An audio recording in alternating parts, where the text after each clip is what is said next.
Longtemps considérée comme une activité principale pour la grande partie de la population des régions des plateaux et de la centrale au Togo, la culture de café et de cacao donnait de la stabilité financière, démographique et sociale aux producteurs des dites régions jusqu'au milieu des années 90 où la production va commencer par baisser, laissant ainsi place à l'abandon par certains qui ont trouvé refuge dans la production des cultures vivrières.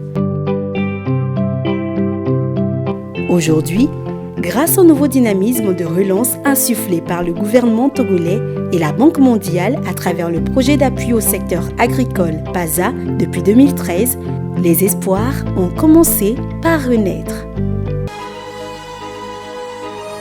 Bélé Goudévé Gojo, petit village situé à plus de 150 km de Lomé dans la préfecture de Kloto. C'est ici que ce père de famille cultivateur a décidé en 2015 de défier la nature grâce aux cabosses améliorées distribuées par le PASA. Le PASA est le premier team de Koukougoué. 2015, le ministre de l'Agriculture est vraiment cabossé de mise au technicien. On va nous encore quoi, on va cabossé. On va dire comme, moi je vais là, je peux vous soutenir. Au fond de la 3h du matin, on va la boule de gana chide. Kayakate, Maria, nous. Concrètement, Kossi Akako a bénéficié de 75 cabosses subventionnées qui lui ont permis de faire sa pépinière et de créer une plantation de 0,75 hectares de cacaoyers. C'est un cas de réussite. Non seulement vous voyez la plantation a réussi, mais également il a donné l'envie à la population locale ici de s'investir de nouveau dans la plantation de café et de cacao. L'obtention de ces cabosses s'inscrit dans le cadre de l'augmentation de la production de café et de cacao par le PASA à travers la création de nouvelles plantations dans les zones propices au Togo.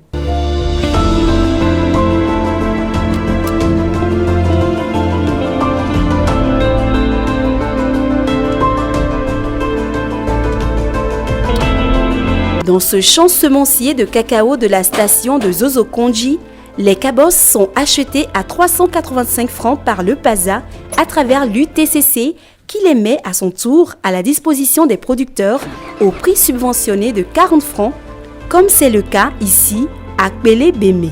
Ce pépiniériste, par exemple, formé par des techniciens de l'UTCC grâce aux appuis du PASA sur la création d'une entreprise de plants, produit ses plants avec les cabosses améliorées subventionnées. 1000 cabosses 40 francs. 1000 pleins demi. Ces cabosses ont été subventionnés fortement par le projet PASA. Sinon, le PASA achète ça plus cher auprès du CRAF. Nous prenons une contribution au fait auprès des producteurs à 40 francs la cabosse et 10 francs les sachets. Les producteurs, eux, vont vendre les plants à 100 francs l'unité. Le projet a permis d'installer au moins 5 pépiniéristes professionnels de cacao et du café dans la préfecture de Kloto. Et parlons justement du café, ici à Azafi, dans la préfecture de Wawa, le PASA a réhabilité ce centre de bouturage de café dans le but de rendre plus disponibles les boutures racinées afin de faciliter la création des nouvelles plantations. Avant l'arrivée du projet PASA, le centre s'était dégradé, ne produisant que 6000 boutures sur l'hectare. Mais aujourd'hui, les productions ont repris de plus belle et les gestionnaires du centre ne cachent pas leur optimisme. Avec PASA, on a réhabilité tout le centre même. Les fosses ont été réhabilitées, le bac à bas a été réhabilité. Et donc, on arrive à produire, puisque la fédération, à un moment donné, ne produisait pas plus de 50 000 boutures. Alors qu'aujourd'hui, avec le PASA, on est allé très loin. On va des fois jusqu'à 300 000. À l'instar du centre d'Azafi, le PASA a également réhabilité 5 autres centres de production de matériel végétal de café dans les localités suivantes. Ezimé, Danizobégan, Tové, Kounyoou, Kelebo. Ces centres ont permis aux producteurs d'avoir l'accès facile des boutures racinées pour la création des nouvelles plantations, comme c'est le cas du producteur Abaledema Atefai, dont le champ de caféier s'étend aujourd'hui sur une superficie de 2 hectares, ici à Ikavikope. Sans sachet, mi hone kunoi et bouture en toi mi hone kunoi. Voici que pas avant mi agua et puis après mi antia mi hone sachet bien de cas et mi hone et bouture bien vu. Sans que mi le dagbler que peut prendre mi le mi antia que a fifi mi va quoi que pas avant le premier antia kudu numa angle de dia niveau et mi le ko a hoji kengo kudu a home binya e vivi. Sans mon doit be yo do ko mi anawo fifi a mi anto cha mi le tu ho. Mi plena asbine hu cha wala temple. Mais que nous égaler au matin, voilà, ouais. Que nous avons De 2013 à ce jour, plus de 3 300 000 boutures racinées ont été distribuées aux producteurs pour leur permettre de créer de nouvelles plantations. Plus de 1000 hectares de plantations de café ont été créés. Pour le cacao, 358 000 cabosses ont été distribuées, ce qui a permis la création de 2400 hectares de plantations.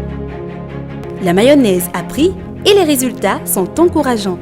Ces créations de nouvelles plantations ont induit une augmentation de la production. Pour 2018-2019, les productions de café ont été estimées à plus de 20 000 tonnes et celles de cacao à plus de 14 000 tonnes. Les acteurs restent optimistes quant à l'avenir du secteur. Le gouvernement togolais a déjà pris de l'avance dans l'édification du secteur agricole et de café-cacao à travers le lancement du Plan national de développement PND. La relance engagée par le PASA dans le secteur café et cacao va donc se poursuivre et se renforcer.